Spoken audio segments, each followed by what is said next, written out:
And welcome everyone to our March Madness Monday breakdown. Power 36 versus the AP poll. Here's my reasoning for the number one team in the country this week being Michigan State, not Duke.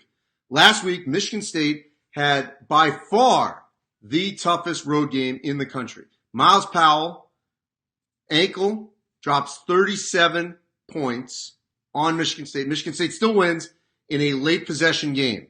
Malik Hall, freshman, comes off the bench. 17 points, 7 of 7 from the field. Duke, playing very well right now, played Georgia State. So, Michigan State had the tougher game. These rankings are a snapshot that week. This is where we go. They're not the seeding. We'll have the bracket here first week in December. The rankings are who's playing well during this time. It is not a projection of the seeding. Okay? So that's why Michigan State, right now, in my mind, is the number one team in the country. Okay? Duke is the number two team in the country. So that's why I'm going with Michigan State number one at this point. At number three, okay, I'm going with Louisville in my Power 36.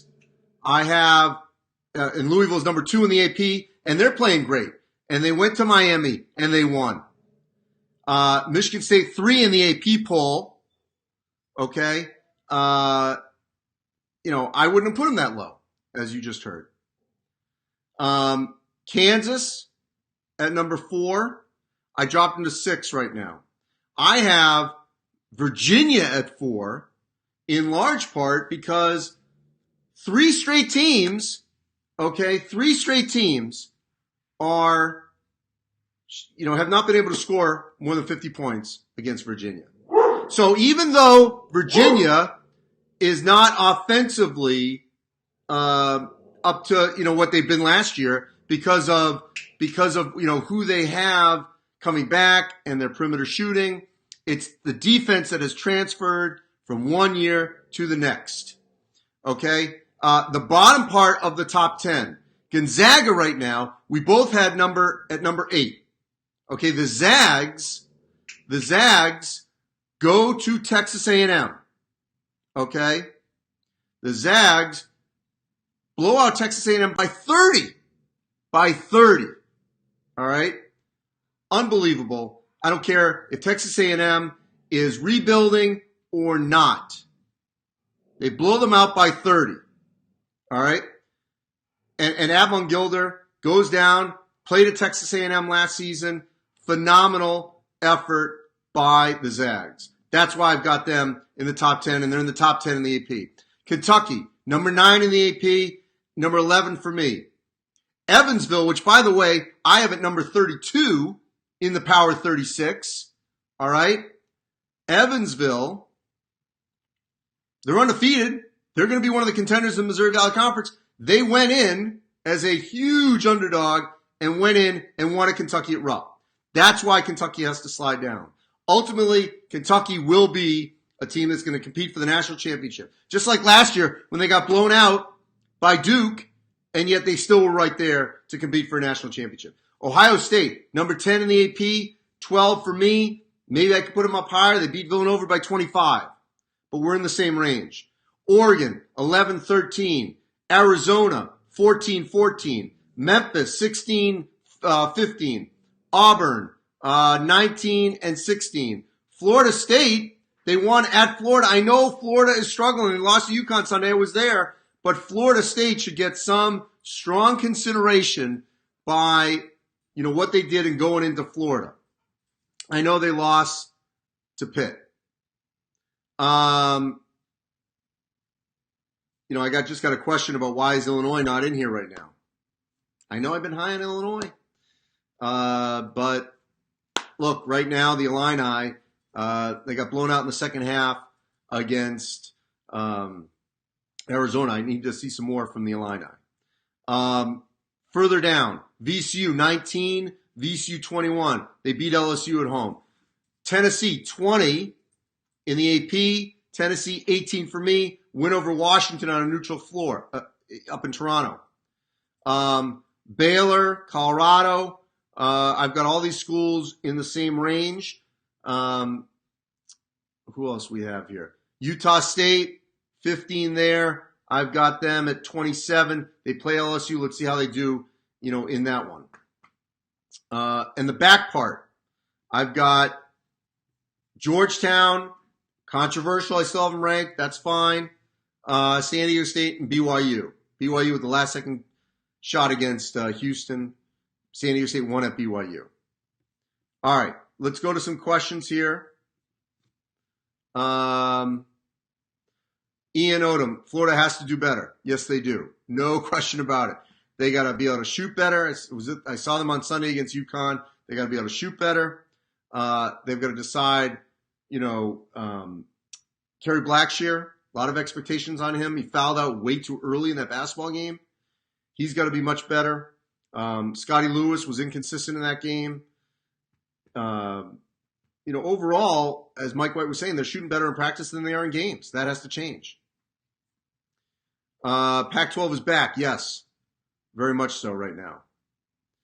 What will be the game of the week, asks Steven. Well, it could be Duke-Georgetown Friday night at the Garden, if that all happens. My thoughts, Joey, on the Monmouth player at the end of the Kansas game. He's got his moment at Fog Allen. I'm not going to judge someone who wants probably the only time he's got a chance to get a dunk like that. I know they're down a ton, but whatever. I mean, I wouldn't make a big deal of it. Dustin, he's happy with my pick at Texas Tech at 10, Texas Tech 12 in the AP. James doesn't like that Duke's even number 1. All right. How did Kentucky lose to Evansville? Evansville came in hungrier, no question about it. And when you give a team like that hope, you give them a chance. Is UConn eligible this year, Ross? Yes, of course so. Chris wants to say, I'm glad I'm giving Vermont credit. Look, they're undefeated. But if we want to take a step back, and I'm big on the Catamounts, don't know St. John's tournament team or St. Bonaventure. But these are still good wins. And let's see how they perform against Virginia. Wendy with a very critical comment about me. That's fine. What else? Arizona Gonzaga. Will that be the game of the year out west? Says Andrew. Yes. That's going to be a phenomenal game. Can UOVM get in a large bid? Doubtful out of the America East. Tar Heels. What's my thoughts on the Final Four? Asks Eddie Goodman. Yes, they have Final Four potential because they've got one of the best players in the country in Cole Anthony. Daniel wants to know what's my thoughts on Brian Antoine returning to Villanova. Well, in the Myrtle Beach Invitational later this week, they got a legitimate shot to win that. And if, Jay Wright said via text to a bunch of reporters this afternoon, he's still going to be limited. They're going to bring him back slowly. But when you're adding a player like that who's got that kind of potential, certainly the Villanova team we saw lose by 25, that's not the Villanova team we're going to see for the most part. What are the chances Kansas and Memphis miss the tournament? Asked Robert. I think highly unlikely any kind of cases. Well, first of all, Memphis is not going to get a postseason ban based on this James Weissman situation. It would just be a Weissman potential suspension. So they're not going to get a ban because they're not going to play him the rest of the year until it's settled. So I wouldn't worry about that. As for Kansas, nothing's going to happen this season related to that case that'll affect the season. I don't believe so based on the timeline and the precedent of how long it takes these cases to be adjudicated. Do I think Colorado will get a large bid? Yes, I do, Kyle. And they may still win the Pac-12. Michael says, Trey Jones, National Player of the Year, book it. Well, he's going to be a candidate. Billy Joe wants to know Kentucky versus UL in December. It's going to be a pick'em game. Both teams are going to be top 10 teams. Chris Mack is doing a great job at Louisville, no question. He's got them. Trey wants to know about Ole Miss versus Memphis. Well, Trey, we made that pick on the March Madness 365 podcast, so now you got to listen. Let's see who I picked. Ryan, why do I hate Duke? Oh my God, I hate Duke. I put them 2. Please stop. Great relationship with Duke. No issues with Duke. All right? Ridiculous. You can't hate a team when you put them two. What are my thoughts on Arkansas, Justin says. I think Eric Musselman's going to have them in the NCAA tournament. I think he's going to have the best. I think he will get the most out of his team of any new coach in the SEC this season. Ian wants to know, did my dog bark? Yes. The dog was barking at the beginning of this session because the mail was being delivered. What are you going to do? So bad timing on that one. Let's see. Good to have conference games this month, asked Tom. Yes, because get used to it, because you can't fit 20 league games in January and February and early March. So you're going to see November games or December games consistently from here on out. Where will Wisconsin finish in the Big Ten, asks Vincent. I'm going to say somewhere in the 5 to 6 range, and they will make the tournament.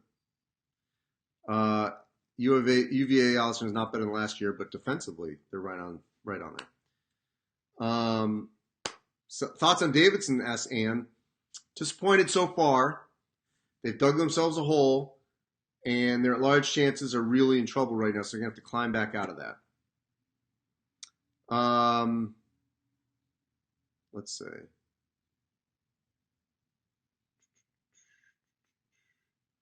Wendell Moore from Duke. You know, some of these freshmen, we saw this last year, not all those big freshmen were coming along at the same time frame. And Cassius Stanley, who had him as having a major impact early among that group. So just wait. Big Ten, Rob asks, deepest top to bottom. No, the bottom is not very good this season. It's rebuilding. A lot of young teams at the bottom. The best two conferences right now in terms of, I think, balance, Big 12 and Big East. And the Pac-12 is better than we thought, too, clearly, because look at the way Cal's playing. And Utah. Daniel, is Indiana turning bound this year? You know, it's a good question. I don't know yet. Let's see. Played a lot of low-level teams. Waiting to see how they do. The Indiana-UConn game is going to be very good. All right, Jesse. How can I put Michigan State, this is a transitive question here. This is a math question. How can Michigan State be number one when they lost to Kentucky, which lost to Evansville? Okay, fair assessment. But I'm looking at last week. Okay, they're at 3 in the AP. They were at, I think, 3 or 4 in mine last week. Who had, of the top 4 teams, who had the best win?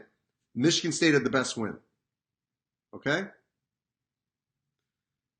That's just what I feel. And I think it's backed up by the stats on who has the best win. Josh, Syracuse, playing much better now, but certainly I saw them against Virginia. So that's a huge positive. And who's my underrated, Steven says, my best freshman so far? Underrated best freshman. I got to think about that. Maria said something nasty about me. That's not nice, Maria. All right, I got to think about this. I got to end this with my best freshman that's underrated. Wow. Oh, I got one. Our National Player of the Week, Malik Hall. Yes, Michigan State. There you go. All right, there's a good answer for you. Tyler asked about Auburn. I'm going to see them next week in Brooklyn, see how they fare in that tournament. Pac-12, can they get a 1 seed? Maybe. We'll see. Weaknesses on Carolina, consistency inside, experience. Daniel, how about the Lobos? Big week next week in Brooklyn. Huge week for them in Brooklyn. So feeling really good about Jaquan Lyles. Had a great start to the season. Really happy for him. Missed last season with an Achilles injury.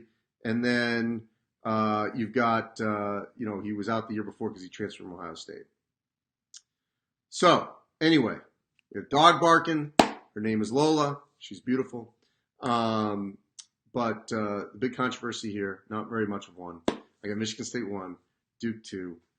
Not crazy at all. They both would be 1 seeds. Just look at it that way.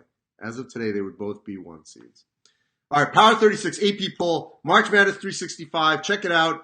You're going to have guests, Mike White, head coach of Florida, Cole Anthony from North Carolina, Don McClain from the Pac-12 Network, Chad Aycock from Turner Sports. I've got plenty of games that I predict. Did decently last week, better than the first week, getting better and better as we figure out this season. All right, appreciate it. Thanks for watching and staying with me.